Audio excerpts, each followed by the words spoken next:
నమస్కారం. మా ఎకరాల శాస్త్ర ఛానల్కి స్వాగతం. ముందుగా అందరూ క్షమించాలి, చాలా రోజులుగా అడుగుతున్నారు నన్ను ఎందువల్ల మీరు వీడియోలు పెట్టట్లేదని. దానికి గల కారణం ఏంటంటే మా అబ్బాయి చేసేవాడు, ఇప్పుడు అతను ఎంఎస్ జనరల్ సర్జరీ సీట్ వచ్చి మీ ఆంధ్రాభిమానాలతోటి అతను కాలేజీలో జాయిన్ అవడంతో ఈ ఊళ్ళో ఇక్కడ ఉండలేదు, అందువల్ల చేయలేకపోయాం. ఇక నుండి మీకు రెగ్యులర్గా వీడియోలు అందిస్తాను. అందరూ కూడా చూసి లైక్ చేసి సబ్స్క్రైబ్ చేయండి. ముందుగా ఇప్పుడు మనకి రాబో జూలై నెలలో ఒక ముఖ్యమైన గ్రహ కలయిక జరుగుతున్నది. కుజుడు కేతువు ఇద్దరు కలుస్తున్నారు. ఇక్కడ సాధారణంగా ఈ కుజుడు కొద్దిగా చాలా డైనమిక్ ప్లానెట్ అనమాట. అంటే ఈ మొత్తం నవగ్రహాల్లో తర్వాత కేతువు కూడా కుజవత్ కేతువు అంటారు. అంటే కేతువుకి కుజుడు లాంటి లక్షణాలే ఉన్నాయి. వీళ్ళిద్దరూ కలయటం, అది కూడా గొప్ప రాశి, 12 రాశుల్లోనూ అతి గొప్ప రాశి సింహరాశి, అంటే రవి యొక్క రాశి అనమాట. అక్కడ కలవటం వల్ల ఒక ప్రత్యేకత ఉంది. ఈ కలయిక కొంత దేశానికి రాష్ట్రాలకి కూడా కొంత ఇబ్బంది కలిగించే అంశము, మరియు వ్యక్తుల యొక్క మీ నక్షత్రాలకి మీ రాశులకి కూడా కొంత ఇబ్బంది కలిగిస్తుంది. అయితే భయపడాల్సిన పని లేదు. నేను వాటికి పరిహారాలు చెప్తాను. ముఖ్యంగా మన ఈ తెలుగు రాష్ట్రాల్లో ఈ కలయిక వల్ల కొద్ది విచిత్రమైన వాతావరణం ఉంటుంది. అనుకోకుండా విపరీతమైన వేడి, ఉక్క, హ్యూమిడిటీ పెరుగుతాయి. వాతావరణ మార్పులు కూడా చాలా ఎక్కువగా ఉంటాయి. మరియు ఇది తొందరగా యాక్సిడెంట్స్, తర్వాత ఫైర్ వర్క్స్లో ప్రమాదాలు, ఫ్యాక్టరీలో ప్రమాదాలు లాంటివి జరగవచ్చు. రియల్ ఎస్టేట్ మరింత దిగజారుతుంది. ఈ కలయిక మనకి ఈ జూలై మొదటి వారం నుంచి ప్రారంభమయ్యి ఇది కరెక్ట్గా జూలై 20వ తారీఖు నాడు కరెక్ట్గా వీళ్ళిద్దరూ కలుస్తారు. అందువల్ల 4 వారాల పాటు సుమారు, అంటే జూలై 25, 24 తారీఖుల దాకా నీ చెప్పిన ఈ కింద రాశుల వాళ్ళు కొద్దిగా జాగ్రత్తగా ఉండాలి. ముందుగా మేషరాశి. ఈ మేషరాశిలో ఉన్నవాళ్ళు, ఇక్కడ గర్భిణీ స్త్రీలు, వాళ్ళు చాలా జాగ్రత్తగా ఉండాలి. చిన్నపాటి అనారోగ్యాలు కూడా మీరు వెంటనే వైద్యుని సంప్రదించడం చాలా మంచిది. మేషరాశి వారు చిన్నపాటి, తర్వాత ఇన్ఫెక్షన్స్ లాంటివి తొందరగా వస్తాయి. గర్భవతులు చాలా జాగ్రత్తగా ఉండాలి.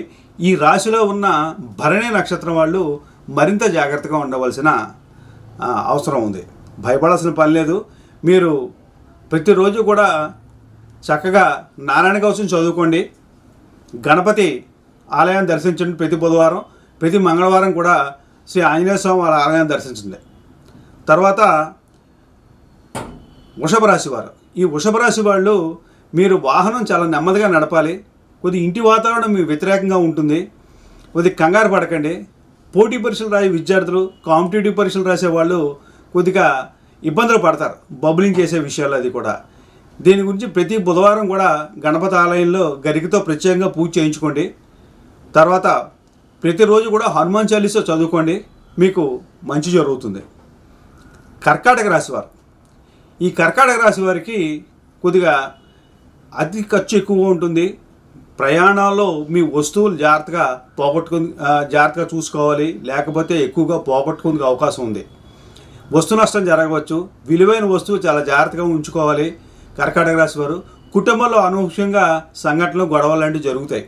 కర్కాటక రాశి వారు కూడా చాలా జాగ్రత్తగా ఉండవలసిన కాలం. మీరు కూడా ప్రతిరోజు కూడా విష్ణు సహస్రనామం చదువుకోవటం, తర్వాత ప్రతి మంగళవారం కూడా ఆంజనేయ స్వామి వారి ఆలయంలో తమలపాకులతో పూజ చేయించుకోవడం చాలా మంచిది. సింహరాశి. ఈ సింహరాశిలో జన్మించిన వాళ్ళు అత్యంత జాగ్రత్తగా ఉండవలసిన, మీ రాశిలోనే ఈ కలయిక జరుగుతున్నది. క్షణిక ఆవేశము, క్షణిక ఉద్రేకము రెండు వద్దు.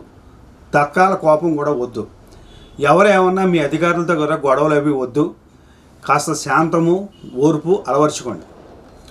రిస్క్తో కూడిన వ్యవహారాల జోలికి వెళ్ళకండి. రియల్ ఎస్టేట్ సంబంధించిన విషయాలు వాయిదా వేసుకోండి. చాలా జాగ్రత్తగా ఉండవలసిన నెల. మీరు ప్రతిరోజు కూడా ఆదిత్యోదయం చదువుకోవటం, మంగళవారం నాడు శ్రీ సుబ్రహ్మణ్య స్వామి వారి ఆలయంలో ఆవుపాలతో అభిషేకం చేయించుకోవటం చాలా మంచిది. కన్యారాశి వారికి రహస్యంగా శత్రువులు ఇబ్బందులు పెడతారు. మీకు తెలియకుండానే మీ సహచరులు, మీ చుట్టుపక్కల వాళ్ళు శత్రువులు అవడం మీకు ఇబ్బంది కలిగించే అంశం కన్యారాశి వాళ్ళకి. కన్యారాశి వాళ్ళు చాలా జాగ్రత్తగా ఉండాలి. మీ ఇంట్లో విలువైన వస్తువులు పోగొట్టుకుంటారు కన్యారాశి వాళ్ళు. కన్యారాశి వాళ్ళు ప్రతిరోజు కూడా మీరు నారాయణ కవచం చదువుకోవటం, చదవలేకపోతే వినటం చాలా మంచిది. మరియు కన్యారాశి వాళ్ళు ప్రతి మంగళవారం కూడా శ్రీ సుబ్రహ్మణ్య స్వామి వారి ఆలయం దర్శించడం, బుధవారం నాడు గణపతి ఆలయాన్ని దర్శించి ప్రత్యేకమైన పూజలు చేయించుకోవడం చాలా మంచిది. ఈ యొక్క కలయికతో ఇబ్బంది పడే మరొక రాశి మకర రాశి. ఈ రాశిలో జన్మించిన దీర్ఘకాలిక అనారోగ్యాలు ఎవరైనా ఉన్నవాళ్ళు కొద్దిగా జాగ్రత్తగా ఉండాలి. ముఖ్యంగా వీళ్ళకి ఇన్ఫెక్షన్స్ లాంటివి ఎక్కువగా వస్తాయి. ఇవి చాలా జాగ్రత్తగా ఉండవలసిన కాలం. మీరు భయపడద్దు. ప్రతిరోజు కూడా శివాలయాన్ని దర్శించుకోవటం, మాస శివరాత్రికి పౌర్ణమి కూడా శివాలయంలో అభిషేకాలు చేయించుకోవటం, తర్వాత శ్రీరామరక్షా స్తోత్రం చదువుకోవడం చాలా మంచిది. మకర రాశి వారు. కుంభరాశి వారికి ప్రజల్లో శత్రుత్వం చాలా ఎక్కువగా ఉంటుంది. మీకు అంటే మీ మీద ప్రజలకు శత్రుత్వం చాలా ఎక్కువగా ఉంటుంది. అపోహలు పెరుగుతాయి. మిమ్మల్ని తప్పుగా అర్థం చేసుకునే వాళ్ళు ఎక్కువ మంది అవుతారు. మీకు బలమైన శత్రువర్గం ఏర్పడి మీ ఇంట్లో కూడా మీ భార్య లేదా భర్తతో వాదనలో, గొడవలు, వ్యాపారస్తులకి ఇతరులతో అంటే వాళ్ళ యొక్క భాగస్వాములతో గొడవలు ఇవన్నీ జరుగుతాయి. మీరు కొద్దిగా అత్యంత జాగ్రత్తగా ఉండాలి.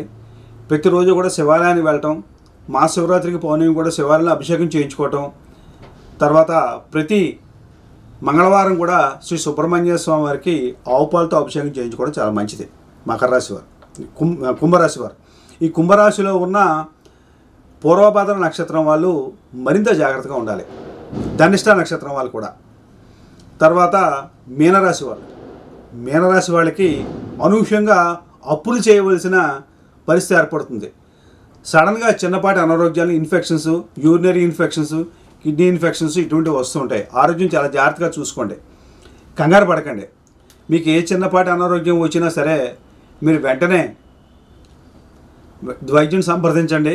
తర్వాత ప్రతిరోజు కూడా మీరు ఏదైనా అమ్మవారి ఆలయం దర్శించడం, అంటే లక్ష్మీదేవి అవ్వచ్చు, దుర్గామాత అవ్వచ్చు, ఏదైనా అమ్మవారి ఆలయం దర్శించడం, ప్రతిరోజు కూడా సాయంత్రం పూట నారాయణ కవచం చదువుకోవటం, శ్రీరామరక్షా స్తోత్రం చదువుకోవటం చాలా మంచిది. ఈ చెప్పిన అన్నీ కూడా ముఖ్యంగా పూర్వభాద్ర, తర్వాత పునర్వసు, విశాఖ నక్షత్రం వాళ్ళు, మరియు ధనిష్ట, చిత్త, మృగశిర నక్షత్రం వాళ్ళు కొద్దిగా జాగ్రత్తగా ఉండాలి. ఈ చెప్పిన రాసులతో పాటు అంటే ఈ రాసుల్లో నక్షత్రాలు కూడా వస్తాయి. మీకు ఏమైనా సందేహాలు ఉంటే దయచేసి మెసేజ్లు పెట్టకండి. కింద స్క్రోల్ అవుతుంది ఆ నెంబర్లో ఫోన్ మాత్రమే చేయండి. మీ ఎక్కడ రామకృష్ణ. జై శ్రీమన్నారాయణ.